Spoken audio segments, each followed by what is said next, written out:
This is the project I got going on now. So what we have here is a little area that I made sure when I put the lawn in to keep exposed, and I'm gonna have to bring in some extra soil, but I do still have some of that beautiful fresh mushroom manure. So this is just some scrap boards I have. I actually went and picked these up, and I just had them cut. They were originally 16 feet long. They're 2x8s. And when they were cut, of course, it exposes this. So I just have to put this clear coat preservative on there so that they don't rot in the next year or two once I build my garden. So I put in these little markers I have here left over from the sprinklers, because these are going to be 3 feet, 3.5 rather, wide, but lengthwise they're going to go all the way 13 feet. So they're going to be 13 feet long, and there's going to be 2 of them, and it's going to look pretty sweet. I also had to expose a couple of these sprinkler heads, and what's neat about these is I asked them to make sure that they're on these extenders so I can play around with them. They go up and down and all that stuff. I've raised them up a couple, about 1.5 feet, so that they're going to be on the top of the garden bed rather than being buried in dirt. So let's get to it. The first thing I did was make sure that, of course, I've done my measurements, but I have my footings, because I'm going to be putting in these 2x4s. The footings are 5 feet from each other. There's one, and I'm going to put another one 5 feet away. And because I'm going to be staggering the 2x8s, it'll be about like that, and then the other one's going to come onto it kind of staggered like that. So I want to make sure that the footings are crisscrossing underneath so that they're going to be stable.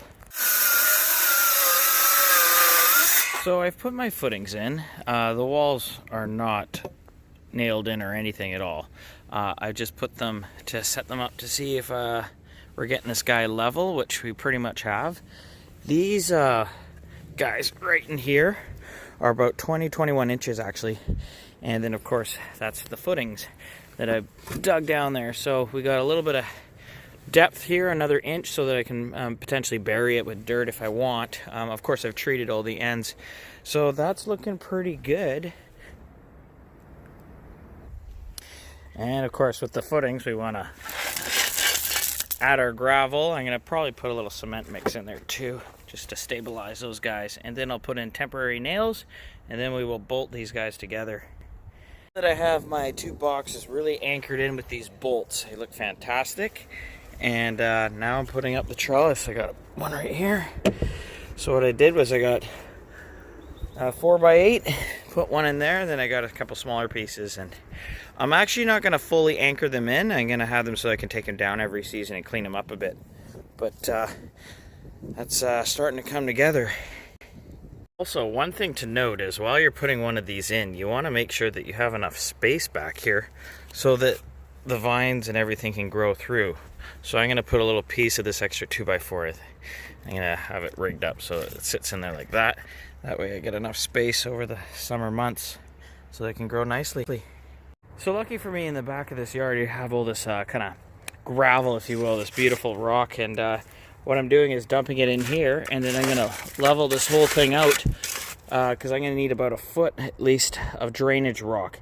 So stuff like this doesn't really matter. It'll just decompose. There's some big rocks in here, that's fine, because I am going to fill it up quite a bit with this kind of gravel for great drainage, and then I'll start putting in some of this nice soil I've collected here, and then of course some beautiful topsoil. Okay, that actually took a couple hours, but now that those are filled up halfway with gravel and dirt, I'm actually going to put some plastic liner around it. And this doesn't have to be perfect, because the next about 6 inches of soil is going to be that nice topsoil. So it'll be covering this plastic for the most part. That's why I only did the plastic on the top part. Okay, that looks pretty good. We got them all lined there.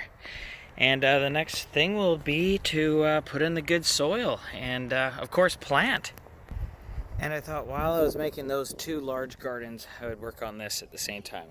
I made an herb garden. That's right. This is a smaller little garden that's going to be at the bottom of these stairs, so that I can come from my kitchen and pick herbs all year round, and I don't have to go all the way to the backyard to get fresh herbs. So I put down this weed blocking canvas, and I got some beautiful gravel here that I'm going to place.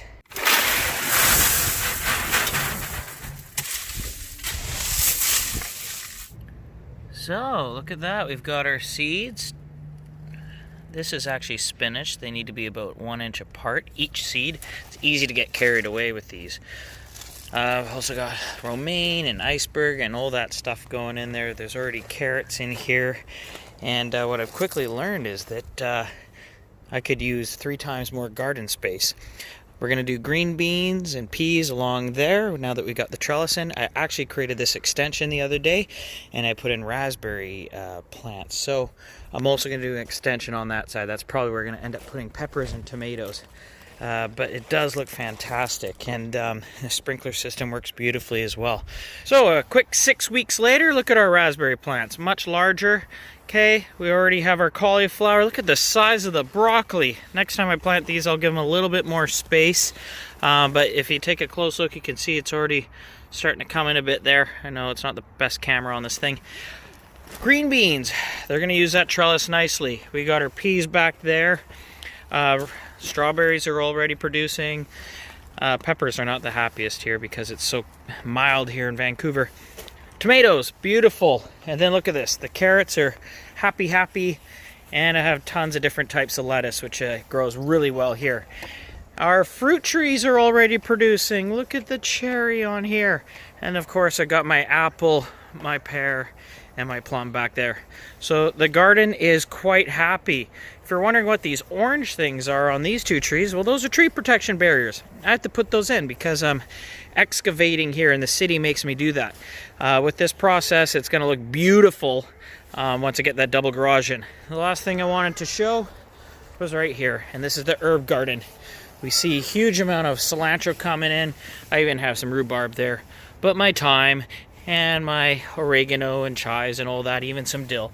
So there you go, you guys. That's how you put together a garden pretty quickly. It's coming in really nicely, and in a few more months, it's going to really look great.